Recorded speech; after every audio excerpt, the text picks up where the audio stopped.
এখানে একটা বাক্স পাওয়া গেছে ওই যে মেলা আরো জোরে কই দেব পাইছিল আপনার এই যে শিববাড়ি মাইক্রোস্ট্যান্ড বিআরটির নিচে। এখন এটা মানুষের জনগণকে হয়রানি করতেছে, টিকিট কাইটা আর বাক্সগুলা ফালায় দিয়ে যাচ্ছে। কারণ এটার জন্য আমরা আইনত ব্যবস্থা নিতে চাই।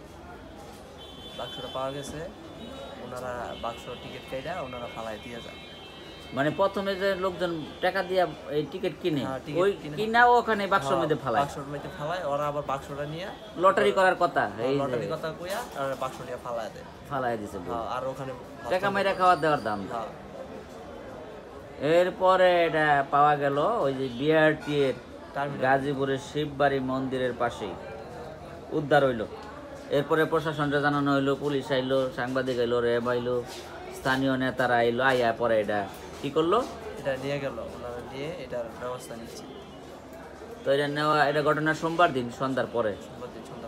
মেলা তো 2 দিন ধরে বন্ধই দেখা যায়, তার মানে আজকে 3 দিন, তৃতীয় দিন চলে। প্রথমে এটা কোন পেজে ঢুকছিল এটার ঘটনার বিস্তারিত?